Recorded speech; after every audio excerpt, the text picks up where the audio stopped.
오늘 우리에게 주시는 하나님의 말씀입니다. 셈의 족보는 이러하니라. 셈은 100세 곧 홍수 2년에 아르박삿을 낳았고 아르박삿을 낳은 후에 500년을 지내며 자녀를 낳았으며 아르박삿은 35세에 셀라를 낳았고 셀라를 낳은 후에 403년을 지내며 자녀를 낳았으며 셀라는 30세 에벨을 낳았고 에벨을 낳은 후에 403년을 지내며 자녀를 낳았으며 에벨은 34세에 벨렉을 낳았고 벨렉을 낳은 후에 430년을 지내며 자녀를 낳았으며 벨렉은 30세에 르우를 낳았고 르우를 낳은 후에 209년을 지내며 자녀를 낳았으며 르우는 32세에 스룩을 낳았고 스룩을 낳은 후에 207년을 지내며 자녀를 낳았으며 스룩은 30세에 나홀을 낳았고 나홀을 낳은 후에 200년을 지내며 자녀를 낳았으며 나홀은 29세에 데라를 낳았고 데라를 낳은 후에 119년을 지내며 자녀를 낳았으며 데라는 70세에 아브람과 나홀과 하란을 낳았더라. 사랑하는 성도 여러분, 평안하셨습니까? 오늘 우리가 은혜를 나눌 하나님의 말씀은 창세기 11장 10절부터 26절의 말씀입니다. 셈의 족보에 관한 내용입니다. 이 셈의 족보는 10장에서도 나왔던 내용입니다. 그런데 같은 셈의 족보이긴 하지만은 그 의미와 쓰인 그 기록의 목적이 좀 다릅니다. 10장에서는 셈의 족보가 완성되지가 않았습니다. 4대까지만 나왔었습니다. 그 함과 야벳의 족보와 함께 나왔었습니다. 이것은 무엇을 뜻하냐 하면은 바로 구속의 역사가 일반 역사와 함께 진행된다는 것을 뜻한다고 제가 말씀드렸습니다. 다시 말하면은 일반 역사는 구속사 때문에 진행되는 것이요, 바로 일반 역사가 구속사의 들러리라는 것을 10장의 셈의 족보를 통해서 말씀을 드렸습니다. 그렇다면 오늘 11장에 나오는 이 셈의 족보는 무엇입니까? 족보라는 것은 항상 한 시대가 끝나고 새로운 시대가 시작될 때 족보도 시작됩니다. 그런데 지금 하나님께서는 지금까지 모든 인류를 전체적으로 대하시면서 전 인류를 대상으로 해가지고 구원의 역사를 진행시켜 왔습니다. 그런데 이제 하나님께서는 그 구원의 역사를 진행하는 방식을, 집행하시는 방식을 다르게 하십니다. 바로 아브라함이라는 한 인물을 통해서 그 후손인 이스라엘 백성들을 선택해서 그들을 통해서 집중적으로 또 특수하게 이제 하나님의 구원 역사를 진행해 나가실 겁니다. 바로 그러한 전환기, 그 하나님의 구원의 진행 방식이 바뀌는 그 전환기에서 족보가 기록된 겁니다. 그 아브라함이라는 인물, 하나님께서 앞으로 새롭게 펼쳐가실 그 구원사에서 주역이 될 아브라함이라는 인물이 어떻게 태어나게 되고 어떻게 역사하게 되나를 보여주시기 위해서 바로 11장의 셈의 족보가 기록된 것입니다. 그런데 이 셈의 족보의 특징이 있습니다. 이 셈의 족보를 보면은 어떤 영웅들이 기록되지 않았습니다. 여기에 기록된 사람들 중에는 그들의 경건한 후손임에도 불구하고 우상 숭배하는 사람들, 악한 사람들이 다 기록이 되어 있습니다. 이것이 무엇을 뜻합니까? 하나님의 구원의 역사는 인간의 잘나고 못나거나 인간이 의인이거나 죄인이거나 상관이 없다는 얘기입니다.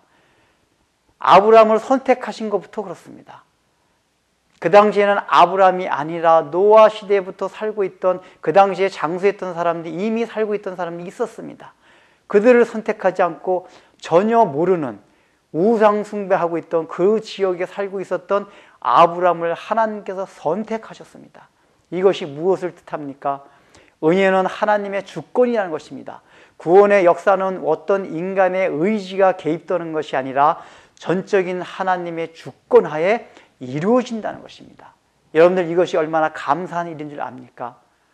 우리가 신앙생활 해나가면서 우리가 구원받았지만은 우리가 죄악의 싸움에서 지고 넘어지고 그럴 때마다 우리는 자괴감에 빠질 때가 있습니다. 그런데 이 족보를 통해서 하나님께서 우리에게 말씀하십니다. 자괴감에 빠지지 말라는 것입니다. 왜냐하면은 우리가 구원받은 것이 우리의 힘이나 노력으로 된 것이 아니기 때문입니다. 하나님의 주권적인 사역에 의해서 구원받은 것이기 때문입니다. 이 족보를 어떤 악한 사람이 끼었든지 계속 하나님께서 족보를 이어가게 하시듯이 우리가 받은 구원도 우리의 어떤 잘못된 행동에 상관없이 끝까지 우리의 구원을 완성시키겠다 하시는 것이 족보를 통해서 가르쳐 주시는 겁니다. 그러므로 성도 여러분, 혹시나 여러분들 삶 가운데 죄 때문에 자기의 말씀대로 몸부림치면서 노력함에도 불구하고 말씀 그대로 살지 못하는 것 때문에 자괴감에 빠지지 마십시오. 왜냐하면 하나님의 은혜는 그럼에도 불구하고 우리를 계속 구원의 완성을 위해서 끌고 가실 것이기 때문입니다. 다음 두 번째는 이 경건의 후손들을 마귀가 계속 공격한다는 얘기입니다. 지금 이 경건의 후손 가운데 마지막 아브라함의 아비인 그 데라가 우상 숭배자였습니다. 우상 장사하는 사람이었습니다. 이것이 무엇을 뜻합니까? 경건한 후손들한테 마귀는 끊임없이 공략을 한다는 얘기입니다. 다시 말하면 우리가 구원을 받았다 해도 여전히 우리는 마귀의 공격 대상이 더 심합니다. 그렇기 때문에 그런 공격 대상에 늘 경계를 해야 하고, 경계를 하는 가운데 넘어진다 해도 그것 때문에 실망하지 말란 얘기입니다.